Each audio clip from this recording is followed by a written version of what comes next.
Hello बच्चों, तो चलिए इस प्रश्न को पढ़ते हैं। बिंदु 2,3 से होकर जाने वाली तथा रेखा x प्लस वाई प्लस एक बराबर शून्य पर लंब रेखा का समीकरण है। विकल्प A y minus X plus एक बराबर जीरो, विकल्प B x minus Y plus एक बराबर जीरो, विकल्प C x plus Y minus एक बराबर जीरो और विकल्प डी इनमें से कोई नहीं। तो यहाँ पे देखो, हमें उस रेखा का समीकरण बताना है जो कि बिंदु 2,3 से होकर जाने वाली तथा ये जो रेखा है x प्लस वाई प्लस एक बराबर जीरो इस पर लंब हो। ठीक है, तो प्रश्न में आगे बढ़ने से पहले इस प्रश्न से संबंधित जो मुख्य अवधारणा है उसकी हम चर्चा कर लेते हैं। तो देखो, मुख्य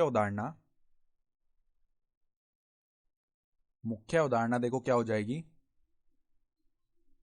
बिंदु बिंदु x1 कोमा y1 से होकर जाने वाली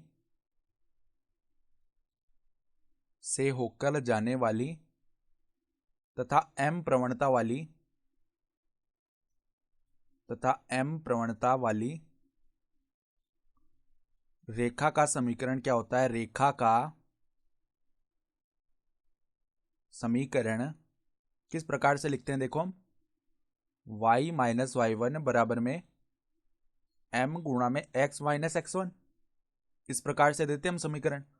तो यहाँ पे देखो, बिंदु तो हमें दिया हुआ है उस रेखा का जिसका हमें समीकरण निकालना है 2,3।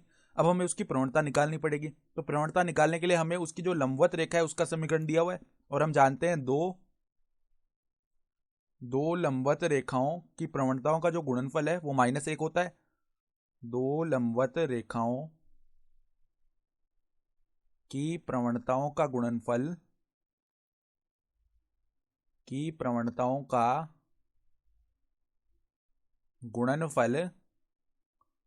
माइनस एक होता है। ठीक है, तो अब देखो, जो दी हुई रेखा है उसकी अगर हम प्रवणता निकाल लें, देखो क्या रेखा है, इसको एक बार एल बोल लेते हैं। तो x प्लस वाई प्लस एक बराबर में जीरो, इसकी प्रवणता क्या आ जाएगी, m लिखें। तो अगर रेखा का समीकरण दिया हुआ होता है तो उसकी प्रवणता हम कैसे लिखते हैं, माइनस में x का गुणांक बट्टा में y का गुणांक। तो माइनस में देखो x का गुणांक है एक बट्टा में y का गुणांक है एक, तो ये माइनस का एक आ गया। ठीक है, तो अब देखो इसकी L के लंबवत रेखा की प्रवणता क्या हो जाएगी, L के लंबवत रेखा की प्रवणता बराबर में देखो क्या हो जाएगी, किस प्रकार से निकालेंगे, माइनस एक गुणा में उस रेखा की प्रवणता बराबर में क्या आना चाहिए, माइनस का एक आना चाहिए। ठीक है, तो यहां से m बराबर में एक आ गया। तो अब देखो, हमें जिस रेखा का समीकरण निकालना है उसकी प्रवणता भी आ गई है और वो जिस बिंदु से होकर जा रही है वो भी आ गया है। तो देखो, अभिष्ट रेखा का समीकरण क्या आ जाएगा, अभिष्ट रेखा का समीकरण लिख लेते हैं। देखो समीकरण y माइनस में देखो तीन आ जाएगा बराबर में एक गुणा में x माइनस दो। तो अब देखो ये क्या आ गया, y माइनस तीन बराबर में x माइनस दो।